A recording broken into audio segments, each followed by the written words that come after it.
Good evening. It is indeed a hot day. So we are calling this July board meeting to order. Establishment of quorum. You got all members present. Approval of the agenda.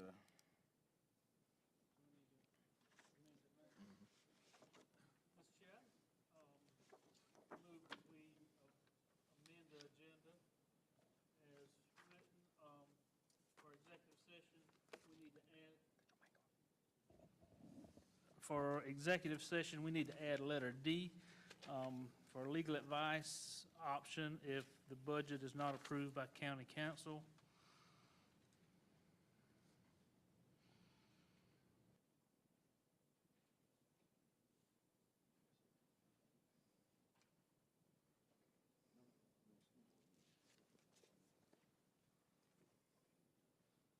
Anybody second? Who's it? Okay, it's been moved and second that we amend the agenda to include legal advice because the budget was not passed by county council under executive session D. Also, it need to be revised for JFAB. It wasn't, that was one of the policies we looked at the 1st of June, and it's not in the packet. That was the JFAB And that's on second reading, correct? That's correct. Non-resident students. It's JFBA? JFAB. AB.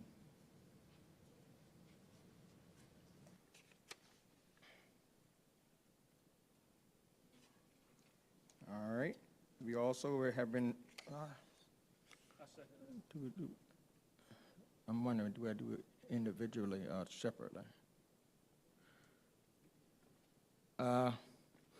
It's been moved and second that we additionally add policy JFAB to the second reading. Are you ready for discussion? Are you ready for question? All in favor state aye. Aye. All opposed? Ayes have it. Also, according to policy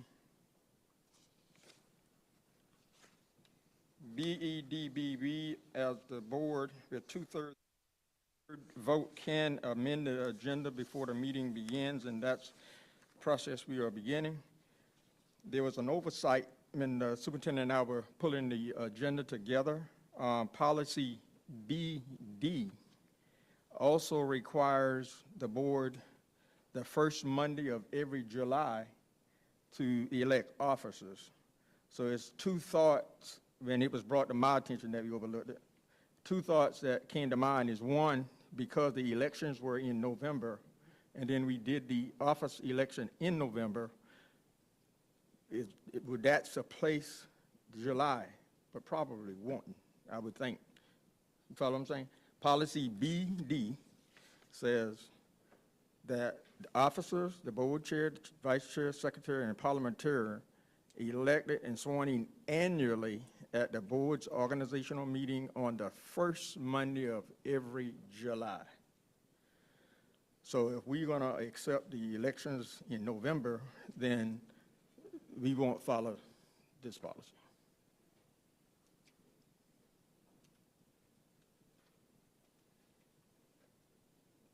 So if there's no motion, I guess it's keep it the way it is. I don't see a reason.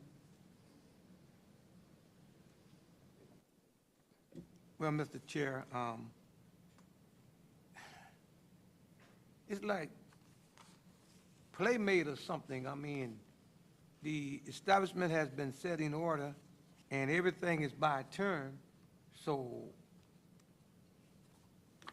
I don't see, just me, I don't see a reason to move it, to entertain that. As far as making changes, so is it going to be a set term, or is it going to be, what's going to be the establishment of it?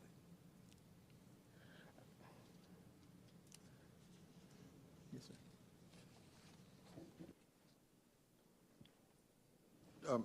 If we allow this to stand, the policy states that we must have elections Annually, annually, yes, sir. and according to the policy, it's first meeting in July. Yes, sir. And my question is, because of the elections in November, and then the officers were elected, are we going to use that election and then the two-year term begins then?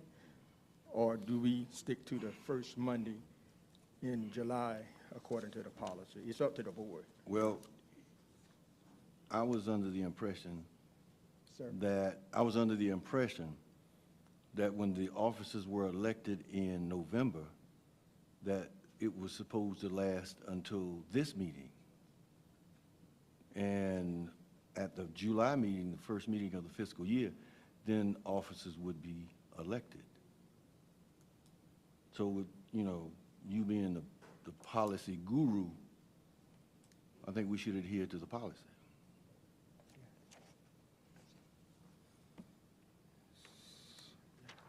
So if we want to adhere to the policy, then that means we need to add organizational to the agenda. So the agenda needs to be amended. Yes, sir. That's what I'm saying. Do we amend the agenda to have the election of officers in July as the policy states, or we allow the elections in November to be the two-year term for officers? I think if the policy states in July, then we do it in July. Yes, sir. That's right. So we need to add it now. Yes, sir. 2/3 votes.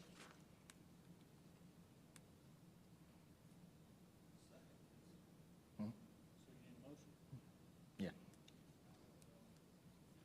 Need a motion for us to amend this, where you want to add it in at, for the election of officers? Yeah. Election of officers is normally at the beginning of the meeting. I agree. I'm just asking, I was gonna make it in a motion Right. for election of officers. And you want to put it in at number 8? Actually, we need to move it up to the front.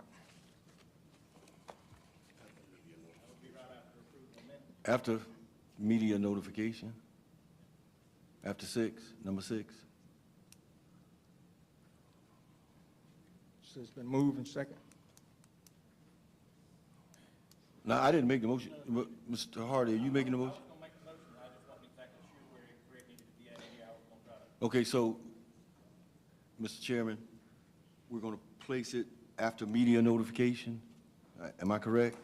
That's what I would think, sir. Okay, all right. So, Mr. Hardy, when you make your motion, just make the motion and state in your motion that where it's going to come on the agenda.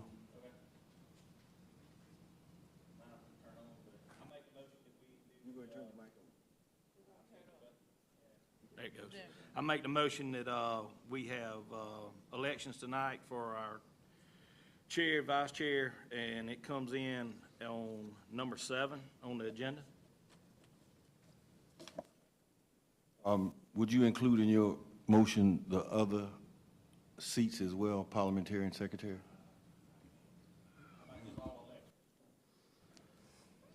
I make a motion that we amend the agenda to have our elections tonight for all the positions, chair, vice chair, parliamentarian, and secretary? Yes. Secretary, yes. Secretary. Second. It's been moved and second that we amend the agenda to have board elections after media notification. Are we ready for discussion? Are we ready for question? All in favor state aye. Aye. Ayes have it.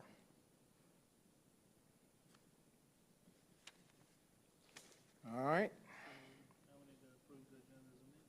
Yeah. Oh, we're talking about. Now I need a motion to approve the agenda as amended. I make a motion, we approve the agenda as amended. It's been moved by Mr. Hardy and second by Ms. Lemon, that we approve the amended agenda. Are we ready for discussion? Are we ready for question? All in favor state aye. Ayes have it, and the amended agenda has been amended with the items mentioned. All right. Invocation.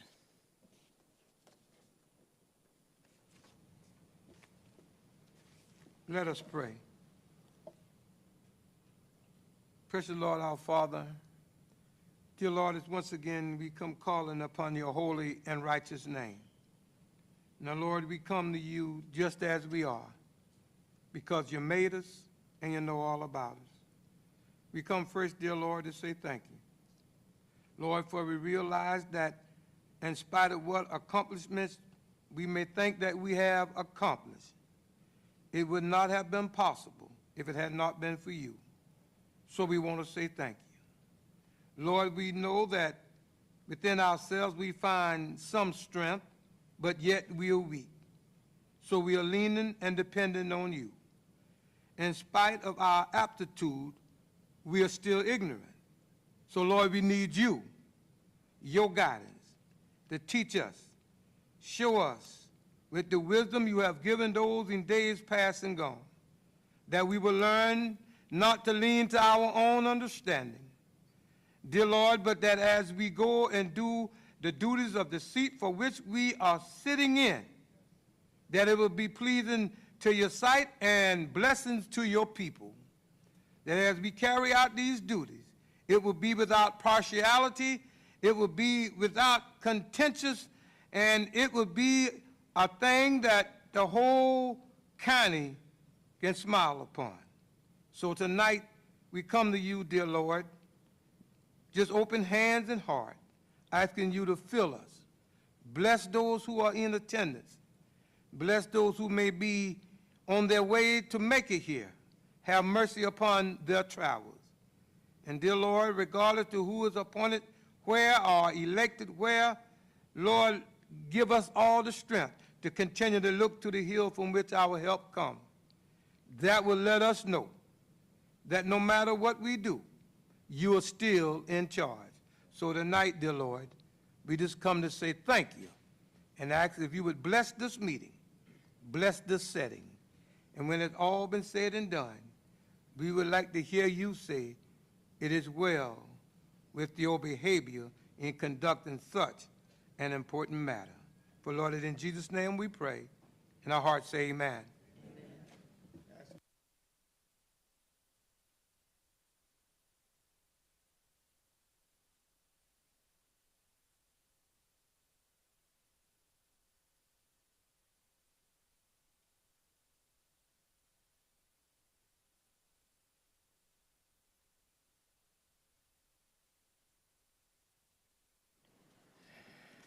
Media notification. Thank you, sir. All right, now we are down to the fun part of the meeting, the election of officers process. The superintendent will serve as the presiding officer for the purpose of electing officers. Officers will be elected by the majority vote of the board. Voting will be conducted by voice. Once the chair is elected, he or she will assume the role of the presiding officer. The superintendent or presiding officer will make a call for nominations for the office position to be elected. Any board member may nominate any eligible member for the office, including him or herself. Nominees need not to be second. Nominations need not to be second. If a candidate accepts the nomination, his or her name will be included in the votes for the office position until such time as he or she may withdraw his or her name from consideration. If a candidate declines the nomination, his or her name is not included in the vote for the position. Once the nominee of the specific positions are clearly established, a vote will be taken. All members who are participating in the meeting, including all nominees for the specific position, may cast a vote. In the event that there is only one nominee for an office, the board may conduct a voice vote to elect the office. With more than two are on the ballot and no candidate receive a majority vote, a runoff will be held between the two nominees receiving the highest vote count. So at this time, When this was done in November, the election of officers, this was handled by our attorney, Ms. Tierney Goodwin, and she's here now, so, yeah, Brown? Yeah. She presides? You Yeah. said her, yeah, she superintendent? did, yeah. Is the attorney, she's in there?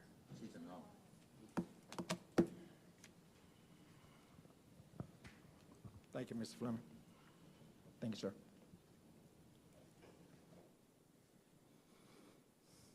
Attorney Goodwin, you have been cast the presiding official for the election of officers. Yes,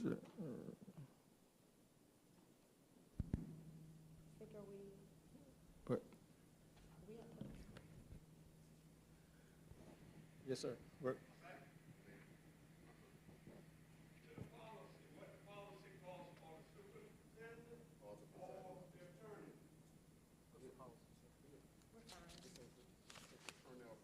The superintendent will serve as the presiding officer for purposes of electing officers. He can delegate, we're fine. So good evening, Mr. Chair, members of the board. I am here to facilitate your officer nominations for the upcoming 2025-2026 school year. So what I will do is I will open the floor for the office of chair for nominations, and then I will close. Once that nomination is closed and vote, once a chair is elected, I will turn it over to the chair that has been elected to facilitate the nominations for the other offices of vice chair and secretary. Are there any questions at that time about the process?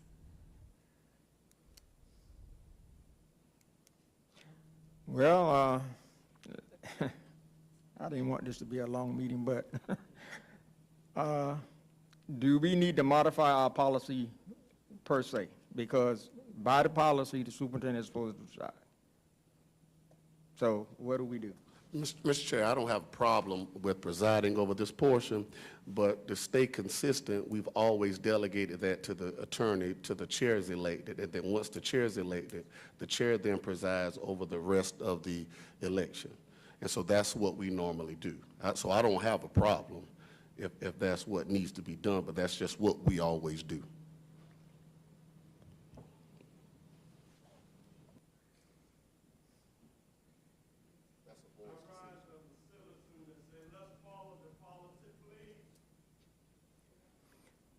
What's the pleasure of the board?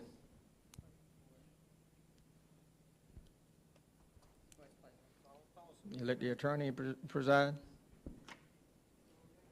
Everyone likes for policies to be in place, and so I guess for the citizens, we need to just follow the policy for now. We will now open the floor for nominations for chair.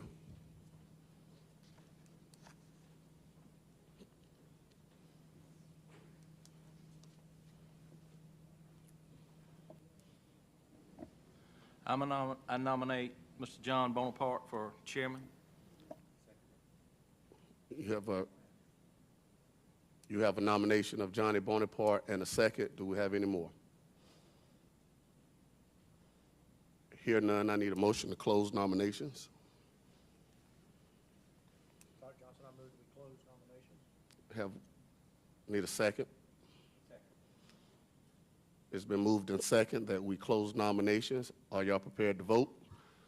All in favor, let it be known by saying aye. Aye. Opposed, give the same sign.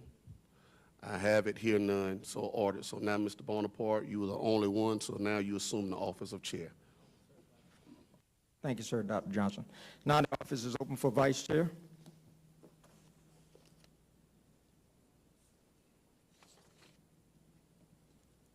I nominate Mr. Shorter.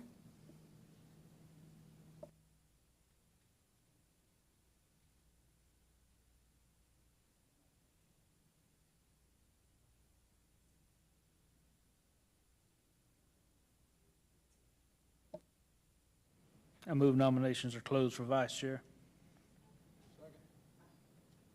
It's been moved and second that we close the nomination for vice chair. Are we ready for discussion? Are you ready for question? All in favor of Mike, Mr. Shorter for chair, please say yes. You said chair. I mean, vice chair, I'm sorry. Thank you, sir. All in favor of Mr. Mike Shorter as vice chair? Recognized by saying aye. Any opposed? Ayes have it, Mr. Mike Shorter still is the vice chair. Now the office is open for secretary, nomination for secretary.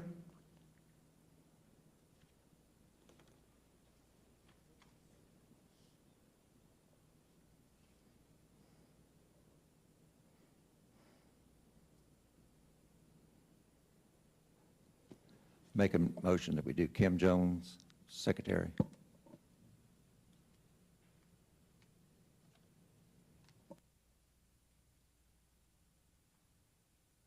Mr. Chairman, I move that nominations be closed. Wait a second. Second.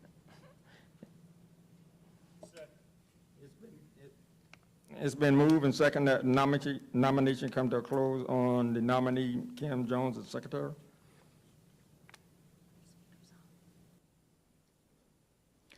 All in favor of Ms. Kim Jones, say recognized by aye. Aye. Ms. Jones, you are still the secretary. Now the nomination for parliamentary. I make a motion for Ron Wingard for parliamentarian.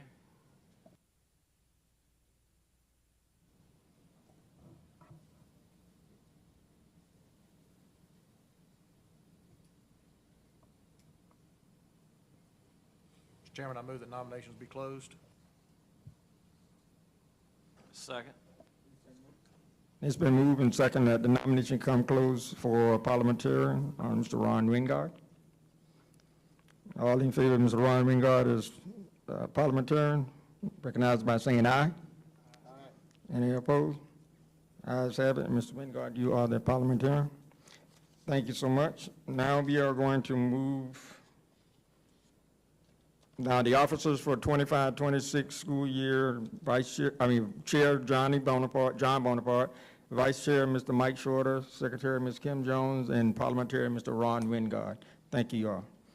Next, we are moving down to the approval of the minutes for the June 2nd and the June 23rd meeting.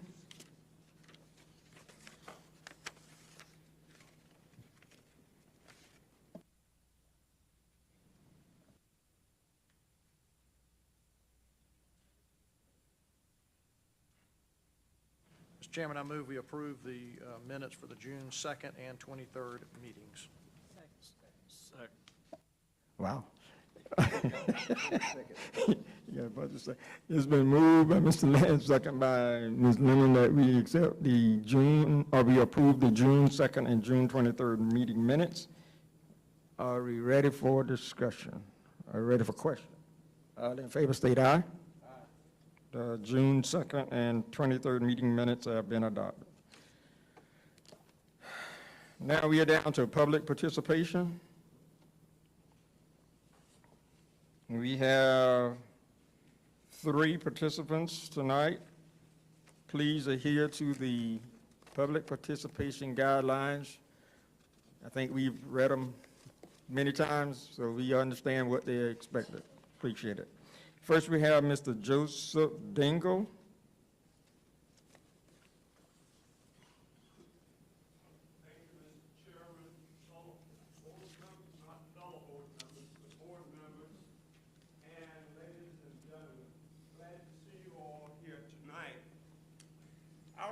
Before you to speak briefly about accountability. We just had a moment of accountability a few seconds ago, even though I never anticipated, and I'm going to keep it short. When you have a duty to do something, and it's your duty, please do it. It's about accountability. We currently have in the White House in Washington, D.C., very little accountability. People throwing the F-bomb, nothing being done, nothing being said. We've gotten to such a low. None of us are perfect, but the bottom line is we must have accountability. Now, at the White House to the schoolhouse, we must have accountability. The bottom line is there are things going on in this community that people should be held accountable for. Some time ago, I spoke on the same issue, but I used a different subject matter. But the bottom line is we supposed to conduct ourselves regardless of whether we are in a classroom, in a hallway. If we work for this district, we should conduct ourselves in a manner in which our citizens, children, and everybody can be proud of. Do we have the bell? I want to make sure I stay within my time limit. But the bottom line is we just let anything go nowadays. The teachers got to hold the students accountable. Principal got to hold the teachers and the administrators accountable. As board members, you got to hold the superintendent accountable.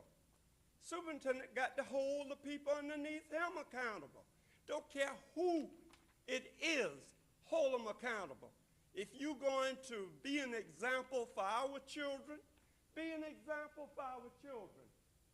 You don't get paid by the taxpayers and do anything, say anything, act in any manner you want to. You must be held accountable. I leave you with this. I implore you to hold people accountable. We can't do anything about what's going on in the White House until voting time comes, unless something takes place, you know, such as a vote before the regular election. But the bottom line is the White House, schoolhouse is your responsibility. Thank you. Thank you, sir. Next, we have Dr. Carr.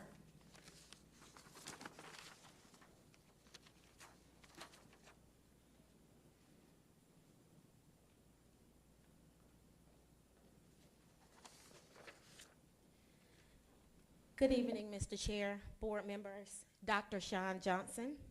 I'm here tonight to address a growing problem of harassment and disrespectful behavior on our district's social media pages, particularly Facebook. Quite frankly, the current state of discourse is unacceptable and damaging to the district's image.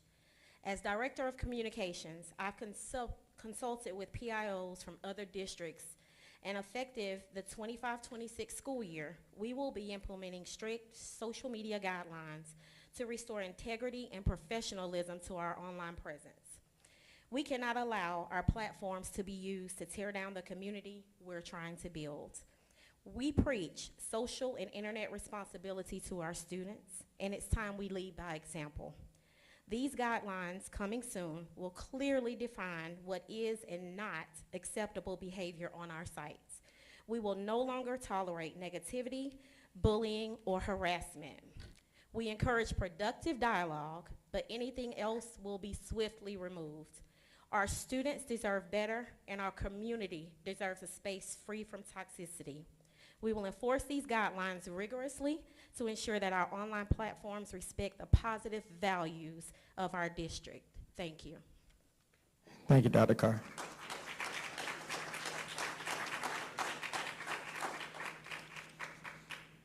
Next, we have Ms. Kimberly O. Johnson. Mr. Chairman, members of the board, Dr. Johnson, I rise simply to share some great news and to praise our own pond, because oftentimes the negativity is shared. As an administrator, I wanted to share, despite the recent statements of discipline issues in our school and district, I can proudly say for the past 2 years that I've worked with and for Dr. Carr at F.E. DeVos Career Center, we've not had one fight in our building. This is especially noteworthy because we educate students of all 3 public schools. That's Manning High, East Clarendon, and Scotts Branch, both private schools, Lawrence Manning and Clarendon Hall, as well as homeschool students. Contrary to what has been said, our enrollment has increased in each of those years, to the point we have expanded our health science classes, our cosmetology classes, and for the first time will offer a mechatronics class this year. Even so, we will still have a waiting list for some of these classes. We have expanded our work-based learning program and more than doubled the amount of students who are afforded the opportunity to complete 40-hour internship with our valued business partners in and around Clarendon County. In addition to that, we have also increased the number of completers. That means juniors and seniors who have successfully completed a career pathway and/or earned a certification such as ASC Maintenance, Light Repair and Brakes, South Carolina DNR, Hunter and Boater Education, CPR, First Aid, Legal Admin Assistant, Real Estate Certificates, NCCER Core Craft, State Board of Cosmetology Licensure, Certified Clinical Medical Assistants, Adobe Certified Professional Photoshop, as well as a dual enrollment opportunity. Just to name a few. Chairman Bonaparte, you often refer to yourself as a policy guy. Dr. Carr and I say that quite a lot in our building. And so we believe it should be communicated to the community that while we have a student discipline code approved by the board, we also adhere to federal regulations such as accommodations granted by law for students via an IEP or a 504 plan. Oftentimes, those plans include HIPAA that we're governed by so that we don't always disclose that information. So if you saw a student fight or have any type of discipline issue, and if you saw that student in school the next day, you probably don't realize that if that accommodation is in place, you need to adhere to that guideline, and that cuts down on what many community members think should be a suspension or an expulsion. My colleagues, teachers, and administrators are very frustrated that we seem to be overlooking that. Mr. Shorter, I'm sure as you know, a former administrator and most recently our hearing officer, we need to make sure our community members understand and stay informed. We don't get to pick and choose the students that we will educate. With or without funding, minimum or fully funded, each student that registers in our district will have to be educated. And if that means a student with a 504 or an IEP, we cannot, by law, excessively suspend or expel that student. Don't take my word for it. Check the State Department website or check with their legal expert, Dr. Barbara Drayton. In closing, I appreciate the work this administration and board and district continues to provide, although funding may be in limbo. I believe if we all commit to keeping the main thing, and that's educating our students, we will have another successful school year. Thank you. Thank you, Ms. Johnson.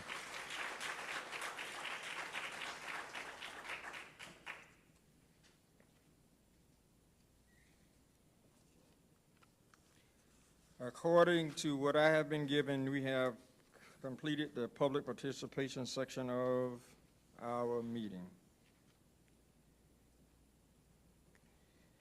Next, we are down to Board of Trustees. Second and final reading of policies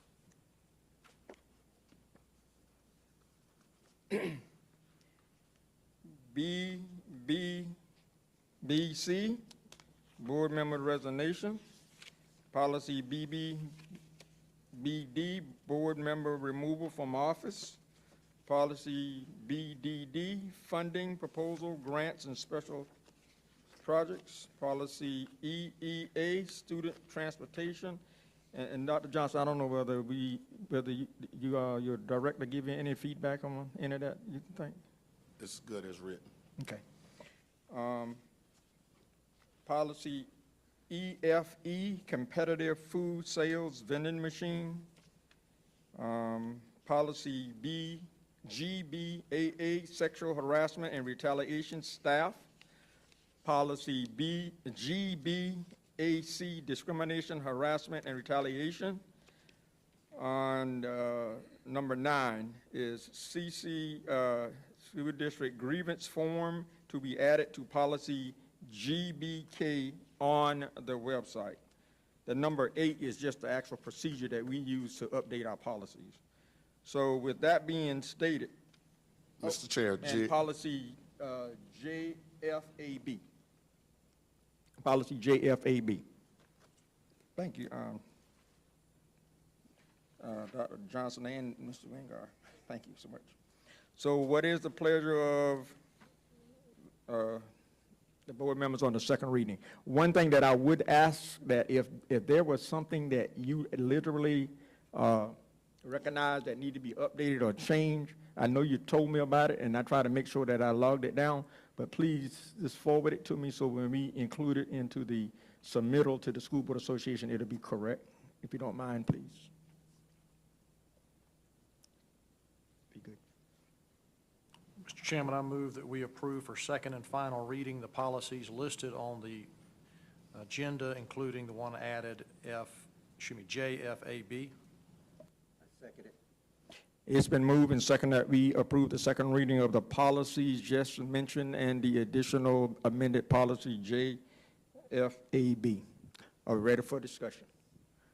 Are we ready for question? All in favor state aye. Aye. Ayes have it, and we have approved the second reading of the policies mentioned. Now we are down to the first reading of policies GBK, staff concerns and complaint grievance, policy GCF, professional staff hiring, policy,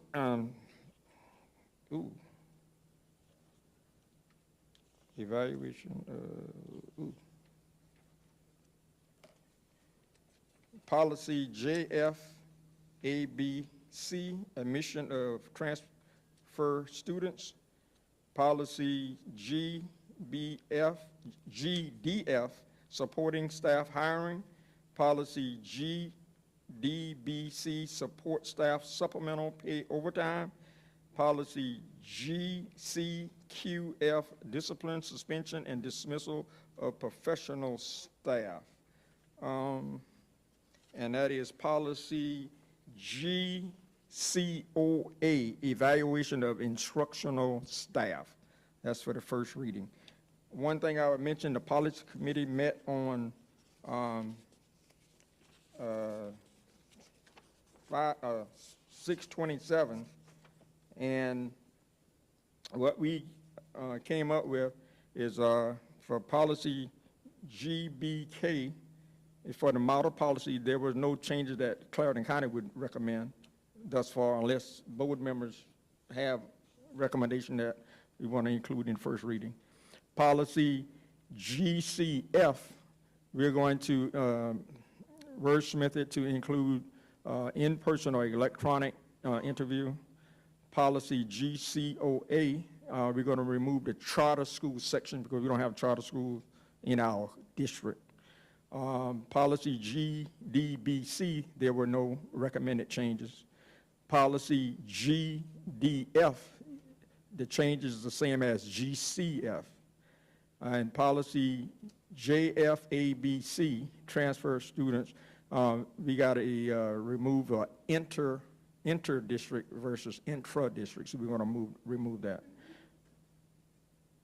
Policy GCQF, there were no recommended changes for that policy. So these are the recommendations for the first reading of these policies.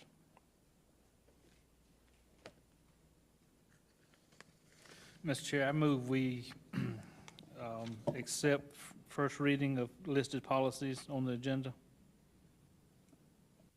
Second. Yeah.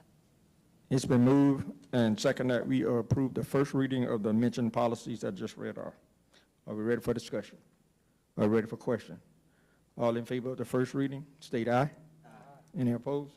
Ayes have it, and first reading. And keep in mind, board members, is that if anything that you read after this reading, then that's where we make the modifications before the second reading become final. So they're not final until you see it. You may run across something we overlook.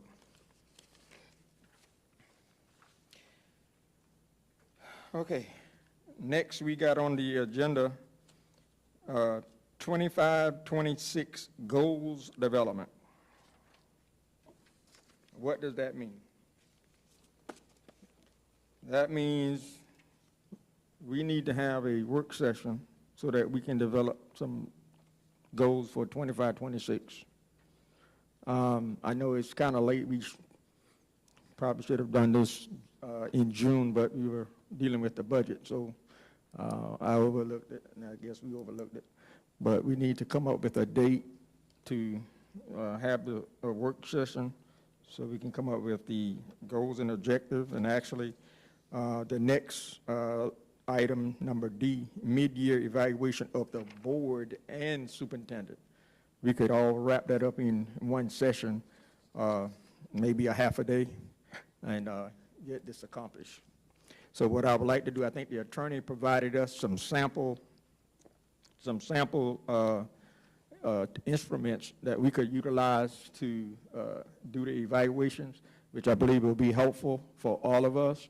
I believe it'll help unite us in our tasks, because what we are doing is not very rewarding, because there are a lot of people, a lot of constituents that are dependent on us to make the right decisions. And if we are not united, then I don't think we're going to satisfy all our constituents. So if y'all will give me permission to either come up with some dates and then see whether it'll fit everyone or the best, as long as we get the majority, we need to do this. It's 7 months, 8 months going into our term, so we need to do this.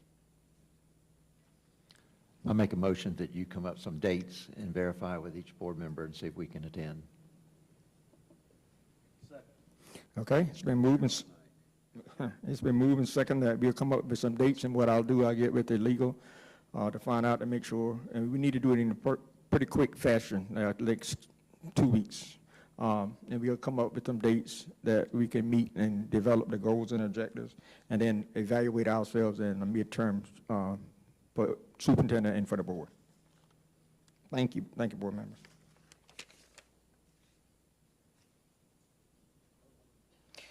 Okay, Doc.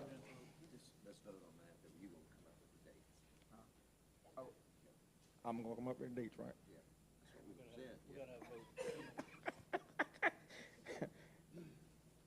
So I need.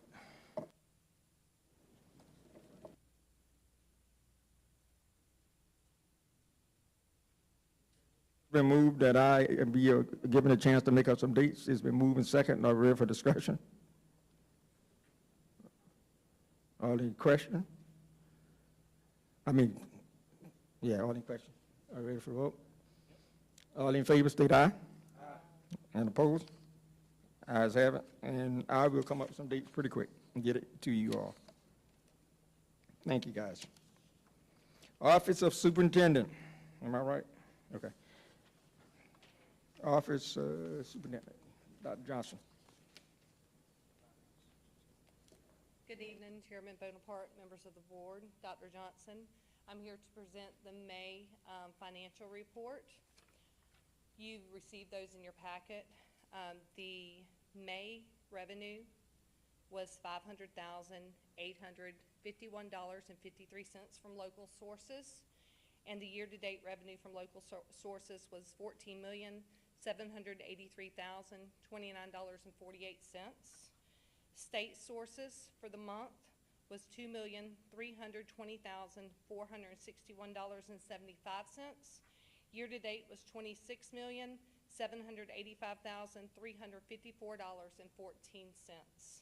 Your total revenue for the year was for the month was $2,821,313.28.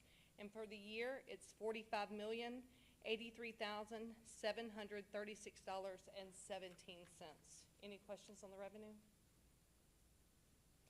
Okay, for the expenditures, the current month expenditures for May was $4,119,217.62. And the year-to-date expenditures was $40,379,418.97. Any questions on the expenditures? Any question? Thank you.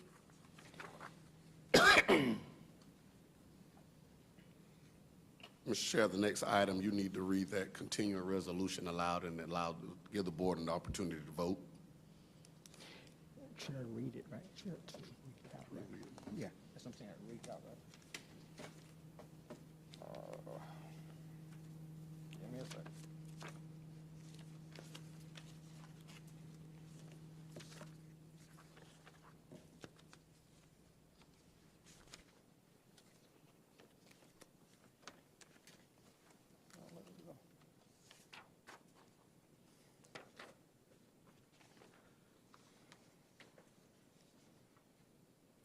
According to policy DB,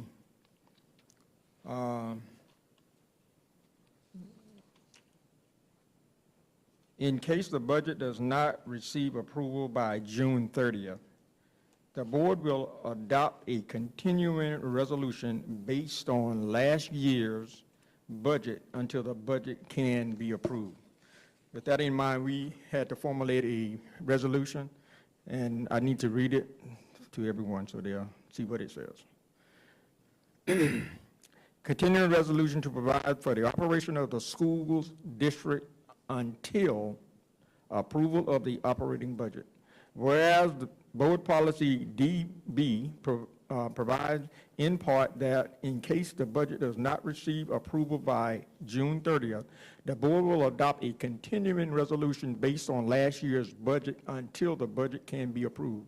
Whereas the Clarendon County School District timely held a public hearing on the operating budget for fiscal year 2025-2026 and approved the budget. Whereas the Clarendon County School Board timely submitted its 25-26 budget for approval to Clarendon County Council. Whereas the Clarendon County Council has not adopted and approved the budget by June 30th, 2025. Whereas the Clarendon County School District must provide for the funding of school district operation beginning July 1st, 2025 until such time as the budget is approved and adopted.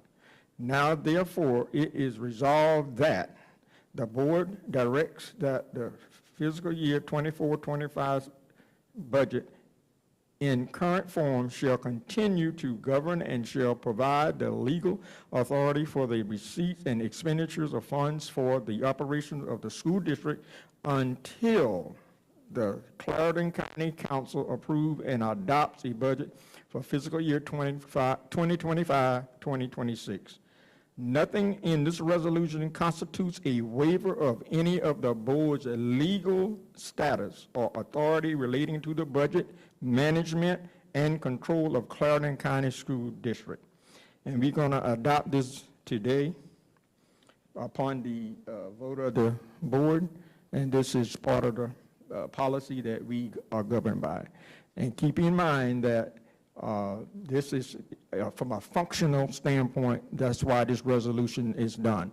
Any forward commitments or agreements are adopted and approved by the approved budget. Once it's approved, that's when it goes into effect. But until the new budget is passed, those are on hold until. And of course, it's kind of retro. Anything that proceeds would have to be caught up to that point, okay?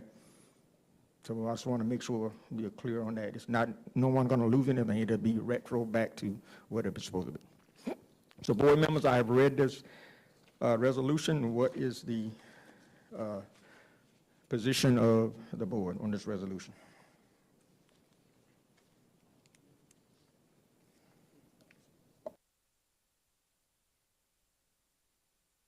Mr. Chair, regretfully, I wish to make the motion that we, as you stated with the resolution, for continued service for our students in the Clarendon County School System.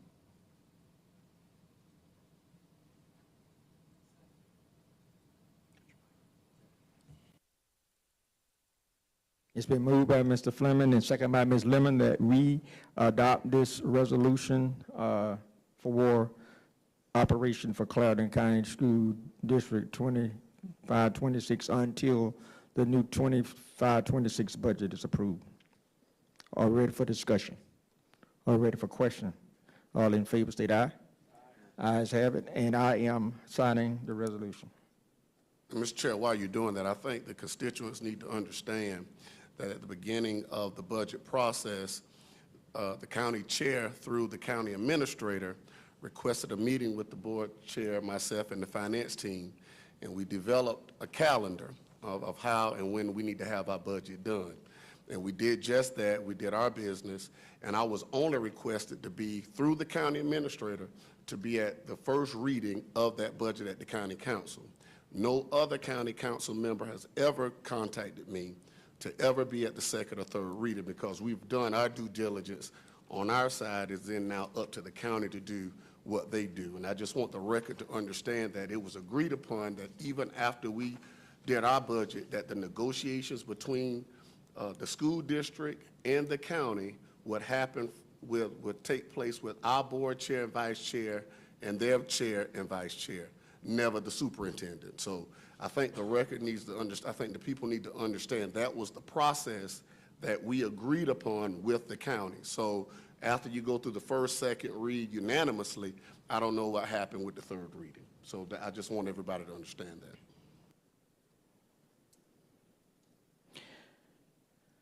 Thank you, Dr. Johnson. Okay.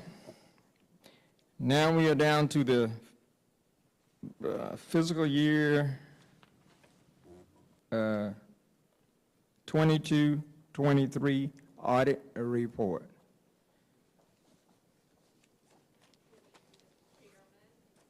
Is that on?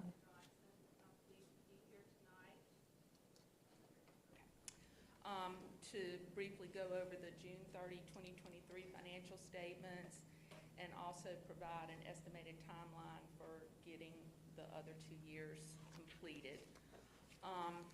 We had initially hoped to finish the June 30, 2023 audit by May 31st. It was issued on June the 16th. I believe you've got a copy of the report. I'm going to kind of go through a couple of things and reference the pages. On page 1 is our independent auditor's opinion. Typically, if it's an overall clean opinion, it doesn't break it down in a summary like you'll see on that first page. All of the major funds were clean opinions. Those are the ones that are marked as unmodified. However, the opinion unit for governmental activities is qualified. The reason for that is we believe that it's materially correct in all ways except for there was a new GASB that was implemented for the year ended June 30, 2023, GASB 87. And basically, you have to take subscription-based information technology agreements, evaluate those to determine if you have an intangible asset and a related liability. The district could not find all of the agreements that were in effect 2 years ago, so we just qualified the opinion because we're just not sure that there aren't some missing that needed to be capitalized in a liability. But that was really the only thing there, and I believe they're working to get all those agreements together for the 24 audit, so hopefully everything will be a clean opinion for next year. The government-wide financial statements are on pages 10 and 11. These are supposed to report all assets and liabilities of the district and are reported on a full accrual basis. The main differences between these statements and the fund financial statements is the capital assets, long-term liabilities, and related deferred inflows and outflows of the South Carolina retirement system and the retiree health insurance are reflected here. While the district shows a deficit net position in the government-wide statements, this is due to the pension and OPEB liabilities that the district is required to show and that will be covered through ongoing payments into the PIVA systems. Without these liabilities and the related deferred inflows and outflows, the district would have had a positive net position of $65 million. The fund financial statements are on pages 12 and 14. and they reflect the manner in which the district maintains its books during the year and upon which it prepares its budget. The district ended the year with a general fund balance of $4,688,944, which equals approximately 9.9% of expenditures for that year. This is a decrease from the fund balances brought forward at consolidation of approximately $3.8 million. Ideally, your general fund balance will be around 15% of expenditures, so you're below that amount, but you did meet State Department of Education requirements for fiscal practices and budgetary conditions, which sets the minimum at 8.33%. Special projects ended the year with a fund balance of $471,389, the majority of which is composed of pupil activity funds. The food service fund balance decreased by approximately $903,000 to $1,039,000 at June 30, 2023. The debt service fund balance increased by $2,173,000 to a balance of $7,274,975 at year end. And your capital projects ended the year with a fund balance of $781,000.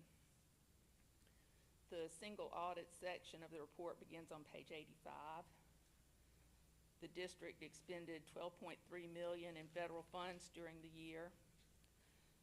Of these, because essentially it was a new district, we selected all programs over $750,000 to test as major programs. That included the Child Nutrition Cluster, Title I, IDEA, and ESSER. And we tested internal controls over compliance and compliance with applicable laws and regulations.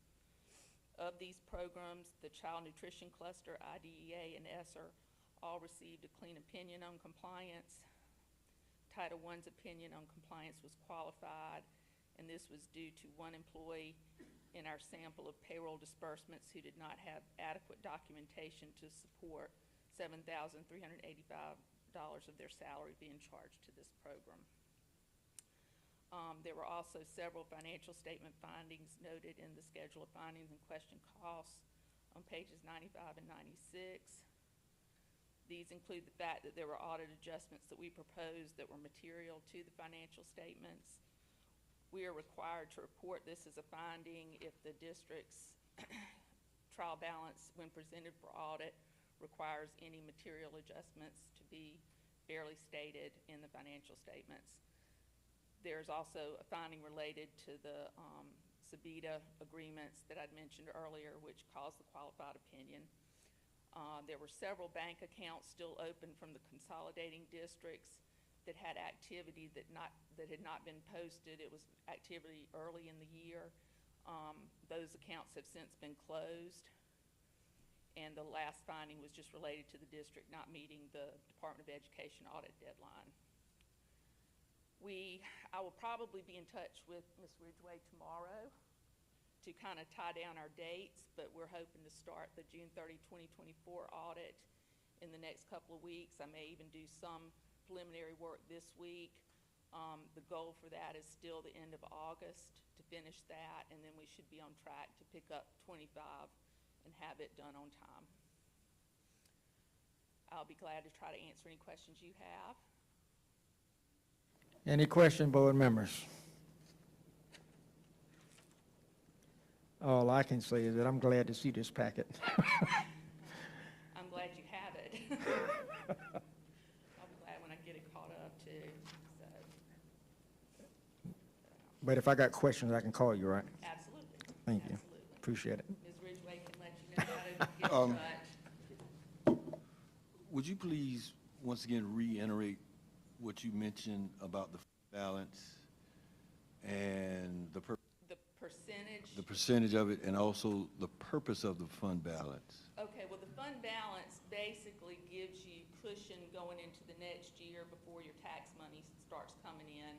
So you won't, really cash is the most important thing, but fund balance is sort of the guideline that is historically used. And typically, they want to see that fund balance at 15, for the general fund, at 15% of your expenditures.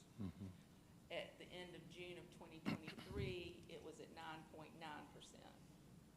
Now, the State Department of Education makes us do a special test on, fiscal compliance and budget conditions, fiscal practice and budgetary conditions, and we have to go in and do some formulas, and basically it has to exceed 8.33%, which is, I think, 1 month, 1.5 months. And you were above that percentage, so there was no finding.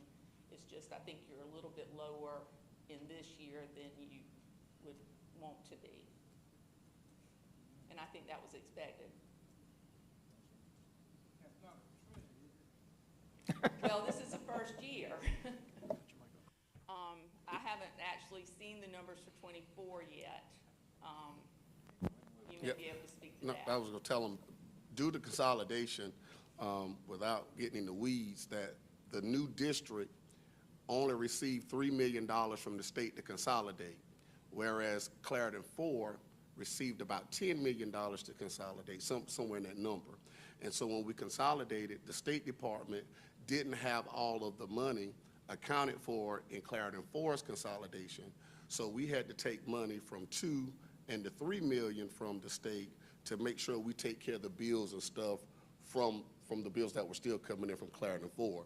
So it looks low. We had to spend more because we had to pay for more, but then the state last year finally gave us a number that we could go back and do some journal entries into those years to be able to recoup that money. So the fund balance should go back up. I'll let you know in 2 months. Any other questions? Thank you, Mr. Fleming. That You was- say what date the other budgets should be coming in? You said you're going to give us a time frame? Yes, the 24, 25? Yeah, I think we're still on track. I think last year I had hoped to have it done by the end of August, the 24 audit completed by the end of August. I'm keeping my fingers crossed we'll get it there or shortly thereafter, and be on track to get 25 completed on. So August. Yes, sir. And are you the same firm that's going to be doing the 25 audit as well? I believe so. You do? Okay. All right, thank you. Appreciate it.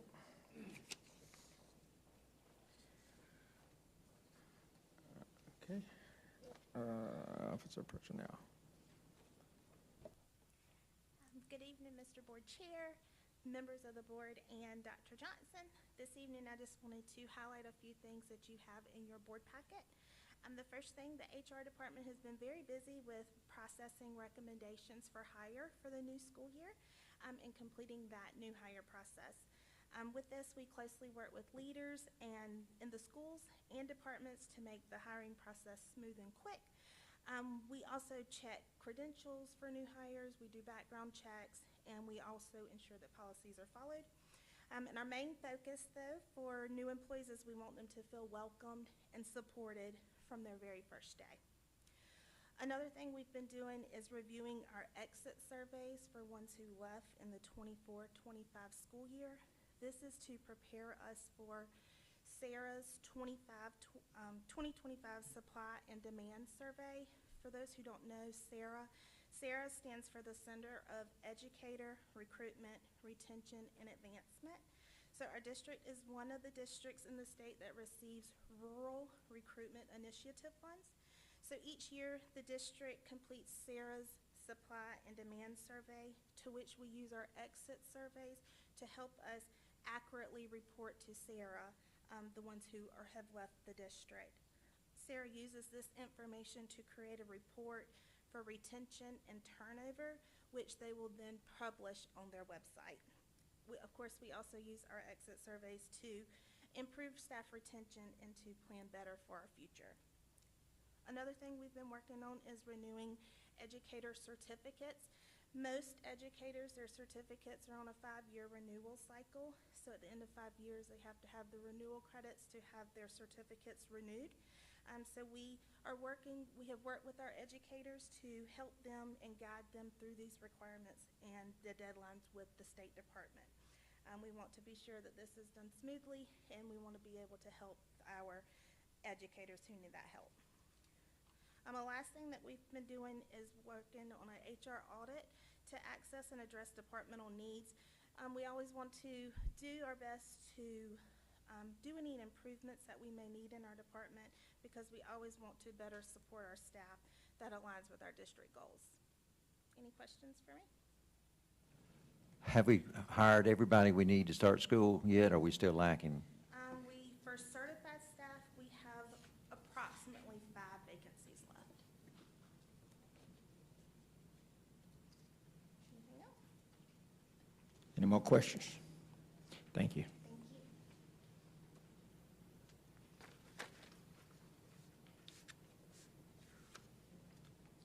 Chairman, members of the board, Dr. Johnson.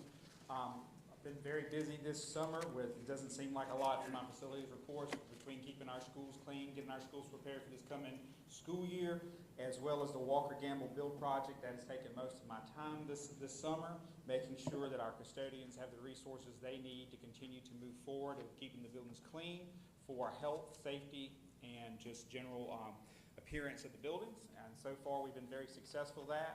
We've had to juggle a few buckets of wax, a few buckets of stripper here and there, but we've been able to move that around, and our schools are on track to be ready for the teachers to come back on June 22nd.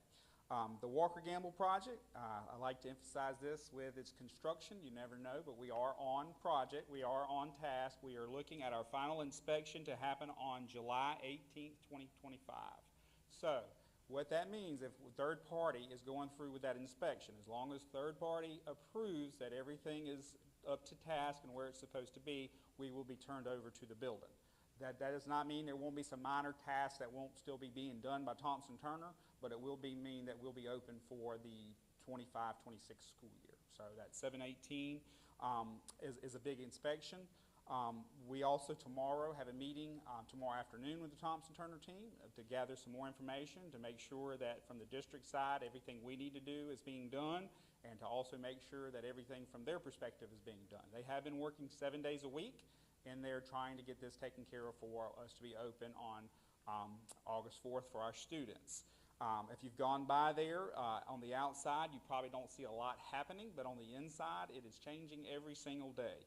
They are doing casework. They've done some fencing. All of our kitchen equipment's being installed. We have our Department of Agriculture inspection, which is just the old DHEC inspection. It's just under the Department of Agriculture now, scheduled for July 16, 2025 for a new kitchen opening. So that, of course, goes to the Department of Agriculture, just like our normal DHEC. Just make sure all of our equipment's up to par, meeting temperatures for water, and then all their safety perspectives. We also had the East Clarendon softball field lighting installed by Techline Sporting. That has pretty much, the installation has happened and completed. Thankfully, there was no surprises that happened during that installation, other than a 1-2-inch water line did get hit, but thankfully, as I told the installer, it was the first day and not the last day. So they did get that fixed and got that going, and everything is good from that perspective.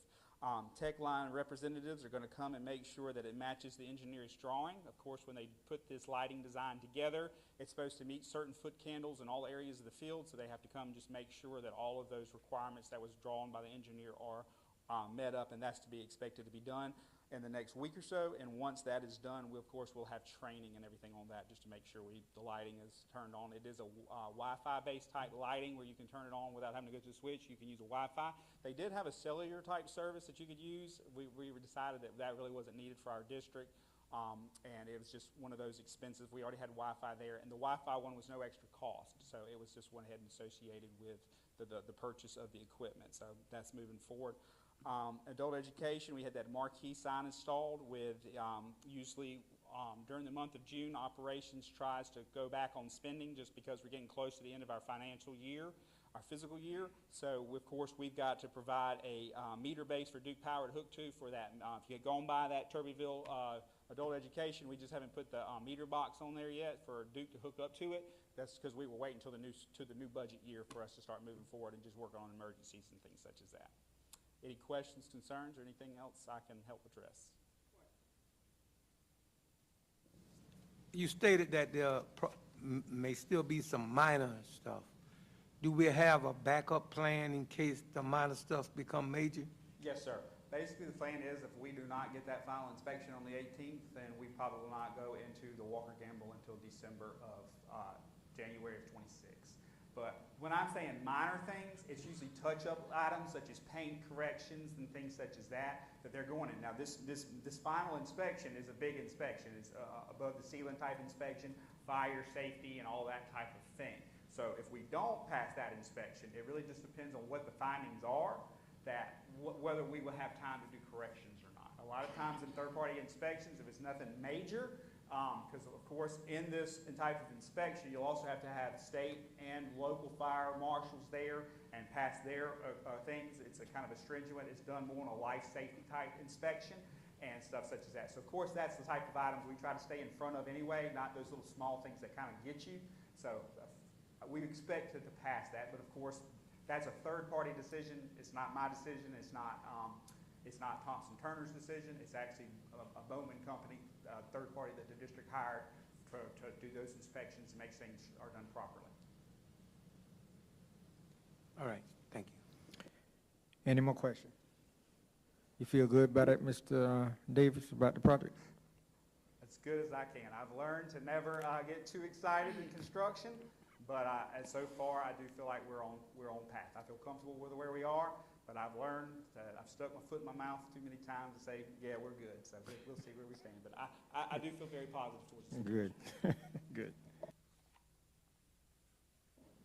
Thank you, sir. Appreciate it.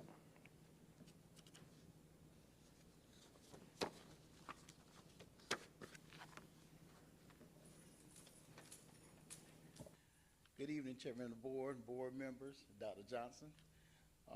So the technology is in full swing of summer procedures. That includes device inventory for staff and students, sending off Chromebooks, getting ready, getting the quotes together to order brand new devices for our staff to make sure everything is going to go flow smoothly for the incoming year. And recycling old antiquated equipment again. Every year we have to recycle old equipment. Is it damaged or, for example, old Promethean boards, smart boards, things like that. And they'll be in the process of coming next week, so we'll be in full swing of that at all the schools that need device pickup. Also, we're updating all of our student accounts. Once again, we're just, over the summer, the technology department is just always, we have the blinders on. All we see is making sure staff and students are ready for the beginning of the school year. So we'll be updating all the student accounts for single sign-on programs like ClassLink, our new single sign-on program for the district. That's just student log on one time, they can get to all their programs that they need to, so the teachers don't have to log them in multiple programs. So we're just making sure all the student accounts are updated and ready to go. And also, just still in the process of delivering devices to the schools, laptops, monitors, docking stations, things of that nature. We didn't want to disturb last year with testing and all that, so that kind of put things on hold, and then back orders of for equipment that got, that kind of stalled us, but we're getting all that situated right now. Any questions? How about the technology side for the new Walker Gamble? Are there any things that concern you about being ready, technology-wise? I'll echo Mr. Davis. There are always things that concern me, but we are in good shape from what, everything's coming together, and I guess it's just a matter of how things fall into place. But yes, sir, we should be ready if everything falls into place the right way. Thank you, sir. Thank you all. All right. Now we are down to the executive session. Recommendation for employees matters, hiring of certified, classified, talk about the employee grievance requests, and legal advice on the right-of-way land purchase for the new Walker Gamble, and legal on the budget not passed by county council.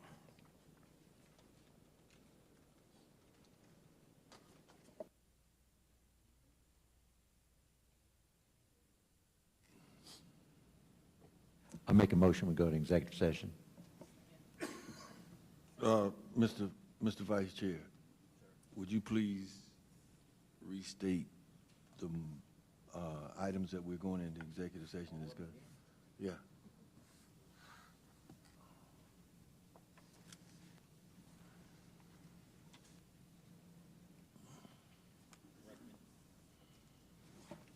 Recommendation report, all employees, release students, legal advice on the right of way of land purchase for the new Walker Gap Elementary School, and the amendment was legal advice about the budget.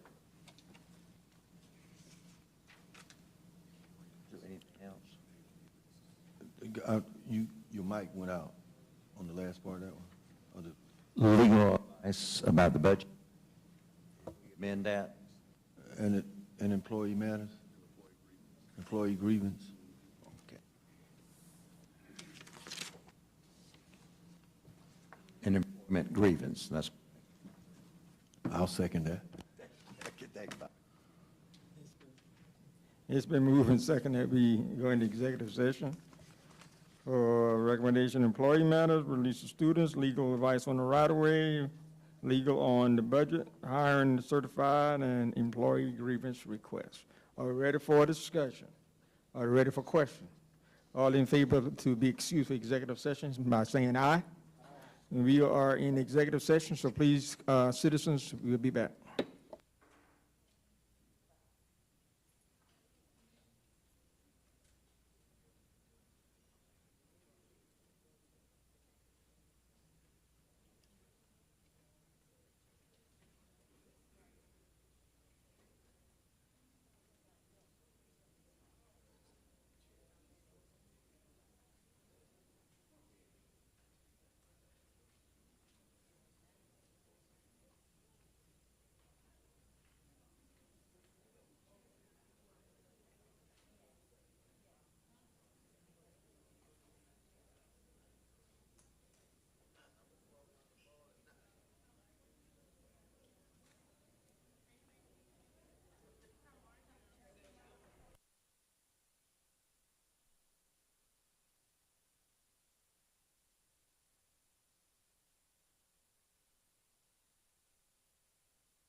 Need a motion to come out of executive session.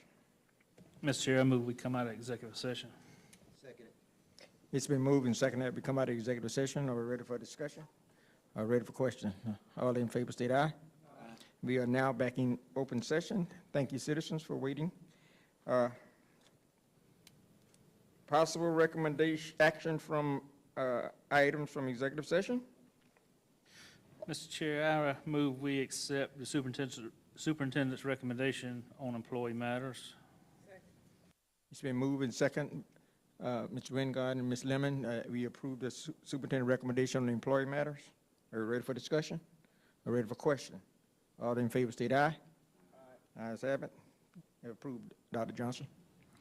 Mr. Chairman, I move that we release one student to Berkeley School District where a parent of that student is employed, one student to the Sumter District where a parent is employed, and one additional student to the Sumter School District where that student has always attended. It's been moved. Who's second? You did. It's been moved by Attorney Land and second by Mr. Wingard that we approve the student release mentioned by Attorney Land. Are we ready for discussion? Are we ready for question? All in favor state aye. All opposed? Ayes have it. That recommendation is accepted, Dr. Johnson.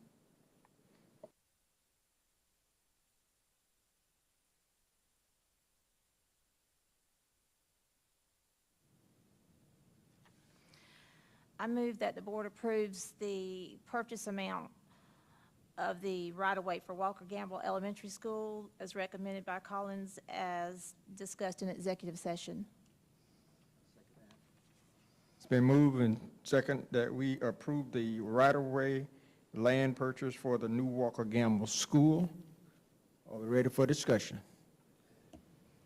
Chairman, I recuse myself from voting on this. Sir? I recuse myself from voting on this. Thank you, sir. I, too, recuse myself of voting.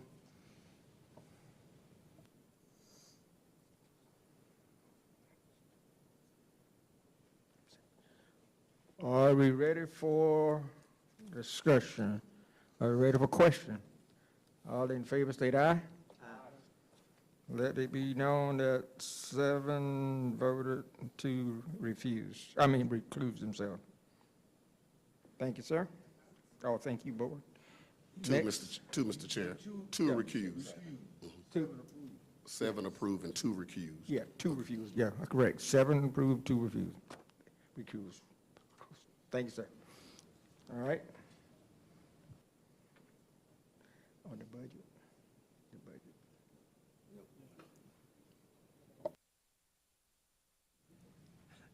Mr. Chair, I motion that we deny the request of the grievance of the employee.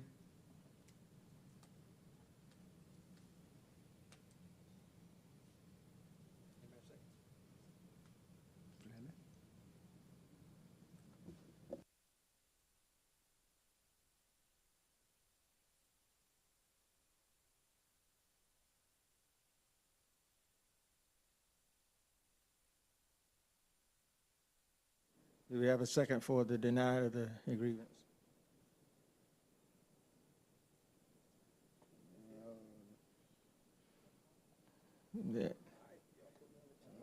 I'll second the motion. It's been moved and second that we deny the grievance. Are we ready for discussion?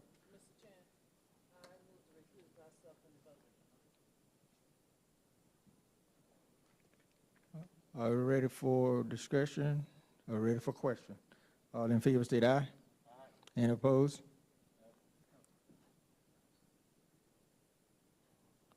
Ayes have it.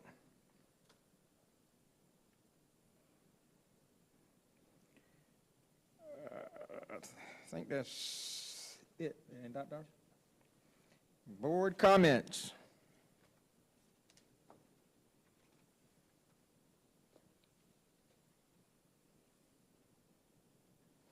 No comments? All right. I need a motion to adjourn. So moved. It's been moved and seconded that this meeting be adjourned. Are we ready for discussion? Are we ready for question? All in favor, state aye. All opposed, sit down. This meeting is adjourned.